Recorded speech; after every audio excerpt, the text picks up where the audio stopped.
பாக்கியம் இங்க ரெஸ்டாரண்ட்ல நிறைய பேர் உதவிக்கு ஆள் தேவைப்படுறாங்க. அது எப்படி அட்ஜஸ்ட் பண்றதுன்னு எனக்கு ஒண்ணுமே புரியல அப்படின்ற மாதிரி இந்த பக்கம் எழில்கிட்ட சொல்றாங்க. உடனே எழிலுமே, இங்க பாருமா, இந்த விஷயத்துல நீ யோசிக்காத. எனக்கு தெரிஞ்சு நீ அப்பா கிட்ட ஒரு டைம் வந்து உதவி கேட்கலாம்னு நினைக்கிறேன். ஏன்னா அவங்களோட ரெஸ்டாரண்ட்ல நிறைய பேர் இருப்பாங்க. கண்டிப்பா அங்க இருந்து வர ஆளுங்களுக்கு நம்ம சம்பளமும் கொடுத்துடலாம், அதே நேரம் அவருக்கு நம்ம கமிஷனும் கொடுத்துடலாம். அந்த மாதிரி வந்து முடிச்சுக்கலாம். உனக்கு அது ஈஸியா இருக்குமா அப்படின்ற மாதிரி இந்த பக்கம் எழில் அட்வைஸ் சொல்றாரு.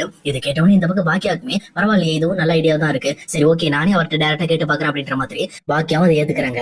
அதே நேரத்துல அதுக்கப்புறம் இங்க ஈஸ்வரி, கோபி, பாக்கியா இவங்க எல்லாருமே ஒன்னா உட்காந்து சாப்பிடும் போது கரெக்டா எங்க பாக்கியாவுமே கோபி கிட்ட அந்த ஹெல்ப் கேட்க ஆரம்பிக்கிறாங்க. இங்க பாருங்க கோபி, எனக்கு ரெஸ்டாரண்ட்ல நிறைய ஆர்டர் வந்திருக்கு, எனக்கு நிறைய ஸ்டாஃப்ஸ் தேவைப்படுறாங்க. உங்க ஹோட்டல்ல இந்த மாதிரி இருக்கிற ஸ்டாஃப்ஸ் எனக்கு கொஞ்சம் தர முடியுமா? அவங்கள வச்சு நான் இந்த மாதிரி வந்து ஆர்டர் முடிச்சிட்டு அதுக்கப்புறம் ரிட்டர்ன் அவங்களுக்கு நான் சம்பளம் கொடுத்துறேன் அப்படின்ற மாதிரி இந்த பக்கம் பாக்கியா சொல்றாங்க. ஆனா இதை கேட்ட கோபியுமே, என்ன பாக்கியா இதை போய் என்கிட்ட கேட்டுட்டு இருக்க, நீ கவலையே படாத, கிளவுட் கிச்சன்ல இருக்கிற மொத்த ஸ்டாஃபையும் நான் உனக்காக அனுப்பி வைக்கிறேன் அப்படின்ற மாதிரி இந்த பக்கம் பாக்கியாக்காக கோபியுமே இந்த விஷயத்தை ஏத்துக்கிறாரு. இதை பார்த்த உடனே இந்த பக்கம் ஈஸ்வரியுமே, இந்த பிளான் நல்லா இருக்கே அப்படின்ற மாதிரி, இங்க பாரு பாக்கியா, நீ கோபி கிட்ட இந்த மாதிரி தயங்கி தயங்கி கேட்கிற வெள்ளம் வச்சுக்காத, உரிமையோட கேட்கலாம். கோபிட்ட தானே கேட்கிறேன், வேற யார்ட்ட கேட்கிறேன் அப்படின்ற மாதிரி கோபியும் பாக்கியாவும் ரொம்பவே உரிமையானவங்க. அதனால இந்த விஷயத்துல அவங்க எப்பவுமே வந்து எக்ஸ்கியூஸ் கேட்க கூடாதுன்ற மாதிரி ஈஸ்வரி பேசிட்டு இருக்காங்க. பட் ஆனா இந்த விஷயம் பாக்கியாக்கும் புரியுது. பட் இருந்தாலும் இப்போதைக்கு நமக்கு ஹெல்ப் தேவை அப்படின்றதுனால எதையுமே பெருசா எடுத்துக்காம அவங்களுமே வந்து கேஷுவலா விட்டுறாங்க. அதே நேரம் இன்னொரு பக்கம் இங்க வேலைக்கு போறதுக்கு முன்னாடி ராதிகாவும் இந்த விஷயம் எல்லாத்தையுமே நின்று கேட்டுட்டு இருக்காங்க. இதெல்லாம் கேட்டதுக்கு அப்புறமும் ராதிகாவோட மனசுல ரொம்பவே கொஞ்சம் கஷ்டம் வர ஆரம்பிக்குது. உண்மை சொல்ல போனா இங்க ராதிகாவை தவிர இந்த வீட்டுல இருக்க எல்லாருமே கோபியை பாக்கியா கூட சேர்க்கணும்னு தான் யோசிக்கிறாங்க. அப்பனா இதுல ஏதோ ஒரு விஷயம் இருக்கு, நம்ம இனிமேல் யோசிச்சுதான் செயல்படணும் அப்படின்ற மாதிரி இந்த பக்கம் எப்பவும் அவங்க வேலையை பார்க்க போயிடுறாங்க. அதே நேரம் இவங்க எல்லாருமே அங்க இருந்து கிளம்புனதுக்கு அப்புறம் இங்க ஈஸ்வரி, இனியா, செல்லியன் இவங்க எல்லாரும் ஒன்னா சேர்ந்து உட்காந்து இந்த பக்கம் பேசிக்கிட்டு இருக்காங்க. இங்க பாரு, எப்படியாவது பாக்கியாவை உங்க அப்பா கூட சேர்த்தே ஆகணும், அதான் என்னோட பிளான் அப்படின்ற மாதிரி ஈஸ்வரி பேசிட்டு இருக்காங்க. ஆனா அதே நேரத்துல ஆப்போசிட்ல இருக்கிற இனியாவுமே, இங்க பாருங்க பாட்டி, நீங்க சொல்றதெல்லாம் சரிதான், ஆனா அப்பாவை தனியா விடுறதுக்கு இந்த பக்கம் வந்து ராதிகாவுக்கு தான் தயாராவே இல்லையே. அவங்க தான் எப்ப பார்த்தாலும் அப்பா பின்னாடியே சுத்திட்டு இருக்காங்க. அப்பா என்ன வேலை செஞ்சாலுமே அது கூட போய் நின்றுட்டு அவங்கள அப்பாவை வந்து கண்ட்ரோல் பண்ற மாதிரியே பண்ணிட்டு இருக்காங்க அப்படின்ற மாதிரி இந்த பக்கம் இனியா சொல்றாங்க. ஆனா இதை கேட்டு செல்லியனுமே, எனக்குமே அப்படிதான் தோணுது. உண்மை சொல்ல போனா அவங்களோட மனசுல இன்னுமே வந்து கோபியை விட்டுட்டு போற எண்ணமே கிடையாது, அவங்க கோபியோட சேர்ந்து வாழ்ற மாதிரி தான் யோசிச்சுட்டு இருக்காங்கன்ற மாதிரி இங்க செல்லியனுமே பேசிட்டு இருக்காங்க. ஆனா இதெல்லாம் கேட்டுட்டு இருக்க ஈஸ்வரியுமே, இங்க பாரு, இந்த விஷயத்த எல்லாமே நம்ம தான் சரி பண்ண முடியும். எனக்கு தெரிஞ்சு கோபியோட மனசுல இப்ப வந்து கொஞ்சம் பாக்கியாவோட என்ன நல்ல எண்ணங்கள் வர ஆரம்பிச்சிருக்கு. அதனால இதை நம்ம சரியா பயன்படுத்திக்கிட்டோம் அப்படின்னா கிட்டத்தட்ட பாக்கியாவுக்குமே கோபியை பிடிக்க ஆரம்பிச்சிடும். எனக்கு தெரிஞ்ச வரைக்கும் இன்னைக்கு அவ ஹெல்ப் கேட்டதுல தெரிஞ்சிருச்சு, கோபியை கொஞ்சம் கொஞ்சமா பாக்கியாவுக்கு பிடிக்க ஆரம்பிச்சிருச்சு. பட் இருந்தாலும் ராதிகா அவங்க ஃப்ரெண்டுன்றதுனாலதான் இந்த விஷயங்களை வெளியில காட்டிக்காம அந்த ஆசையை அவளோட மனசுக்குள்ளே வச்சுக்கிட்டு இருக்கான்ற மாதிரி இந்த பக்கம் ஈஸ்வரி பேசிட்டு இருக்காங்க. இவங்க இந்த மாதிரி பாக்கியா கோபியை பத்தி பேசிட்டு இருக்கும்போது கரெக்டா இங்க ராதிகாமே வந்துடுறாங்க. வந்தது மட்டும் இல்லாம இவங்க பேசின விஷயம் எல்லாத்தையுமே கேட்டுட்டு ரொம்பவே டென்ஷன் ஆயிடுறாங்க. இதெல்லாம் பார்த்துட்டு இருந்த ராதிகாக்கு இதுக்கு மேல நம்ம பொறுமையா இருந்தோம்னா கண்டிப்பா இந்த வீட்டுல பயங்கரமான ஒரு பிரளயமே வந்துடும், அதனால எதா இருந்தாலும் இப்பவே கேட்டுரும் அப்படின்னு சொல்லிட்டு இந்த பக்கம் ராதிகா இவங்க பேசிட்டு இருக்கும்போது உள்ள போறாங்க.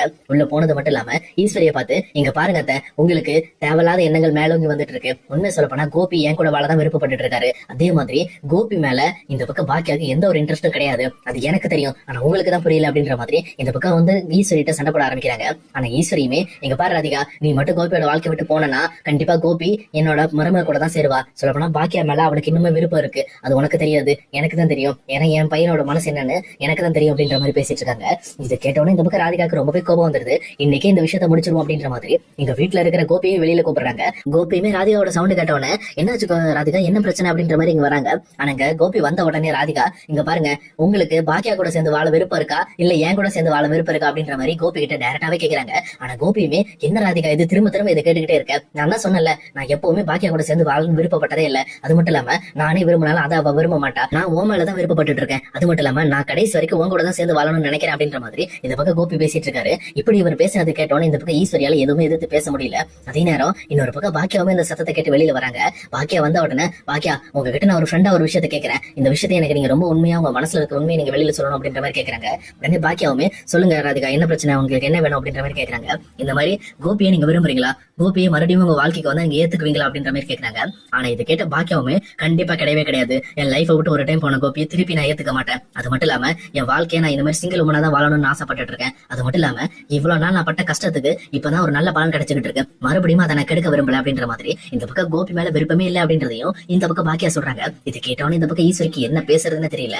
இப்ப புரியுதாத்த, பாக்கியாக்கும் இந்த மாதிரி கோபி மேல விருப்பம் இல்ல, கோபிக்கும் பாக்கியா மேல விருப்பம் இல்ல, இந்த மாதிரி தேவையில்லாம இவங்க ரெண்டு பேரும் சேர்த்து வச்சு பேசி நீங்க எல்லாரையும் ரொம்ப கஷ்டப்படுத்துறீங்க அப்படின்ற மாதிரி இந்த பக்கம் ராதிகா ஈஸ்வரியை பார்த்து திட்டிட்டு போறாங்க.